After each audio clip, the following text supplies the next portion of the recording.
The season of Lent presents us an opportunity to reflect on our lives and to seek and give forgiveness for the many times that we have offended God or others through our words, actions, and inactions. Seeking and giving forgiveness is not always an easy task. Jesus gave us an example on how to forgive while he was being crucified.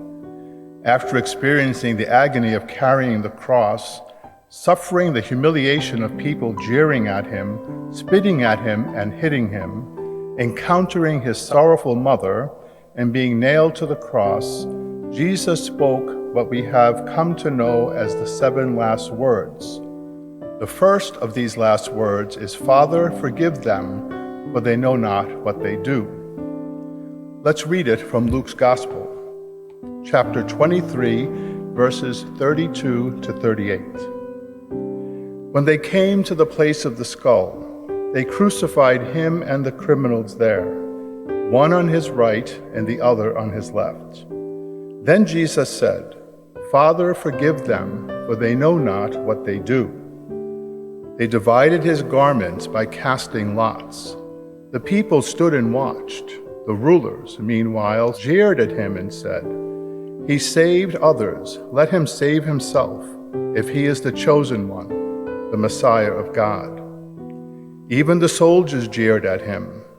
As they approached to offer him wine, they called out, "If you are the King of the Jews, save yourself."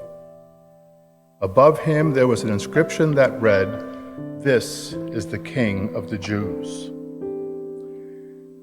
Jesus asked for forgiveness for his executioners, for they know not what they do. Did they not realize that Jesus was God? Did they not have the wherewithal to recognize him? Were they ignorant of his divinity? They know not what they do. Those who crucified Jesus truly did not understand, or maybe did not have the faith to know him as the Messiah of God. Jesus' prayer for them is an expression of his limitless compassion of divine grace.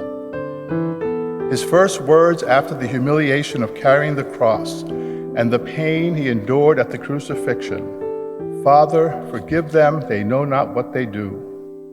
In pain, bleeding, broken, Jesus shows no concern for himself.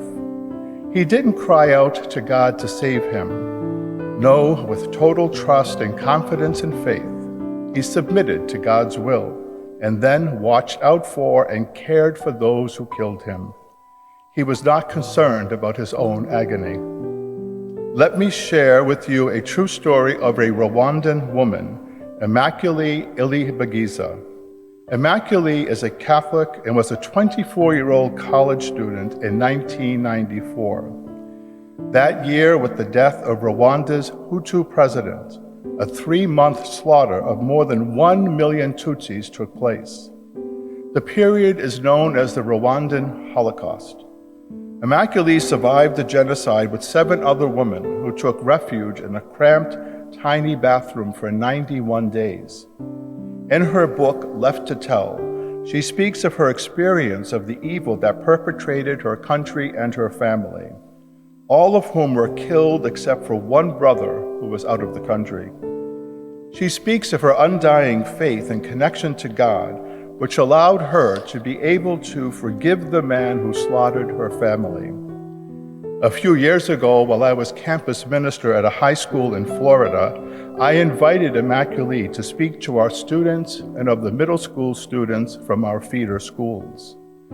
What an amazing presentation. I want to share with you the encounter she had with the man who murdered her family.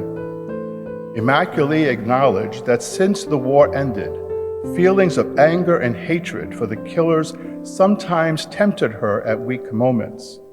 But I resolved that when the negative feelings came upon me, I wouldn't wait for them to grow or fester, she writes. I would always turn immediately to the source of true power.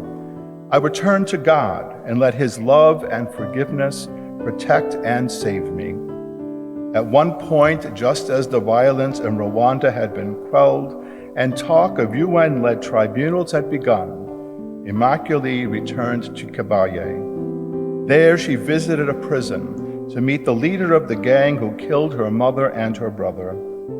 His name is Felician. Before the genocide, he had been a successful Hutu businessman, known for his expensive suits and impeccable manners. Immaculée recalled in her talk how she used to play with his children. It was Felician's voice that she heard calling her name when the killers searched the pastor's home where she was hiding. Now, here was Felician, sobbing, his clothes hanging like rags from his emaciated body. Shamed, he could barely make eye contact with Immaculée. I wept at the sight of his suffering, she said. He was now the victim of his victims, destined to live in torment and regret. She reached out and touched his hand and said, "I forgive you." His Tutsi jailer was furious at this, hoping that she would spit on the man. "Why did you forgive him?" he demanded. "Forgiveness is all I have to offer," Immaculée responded. You see, we are made for God's mercy. Jesus said in John's Gospel, "I have come that you may have life and have it more abundantly." Jesus comes in mercy to lead us to life because we are incapable of finding our own way. Jesus asks us to meet others by loving our neighbor, by showing mercy and forgiveness as we wish to be loved, be treated with mercy and forgiven.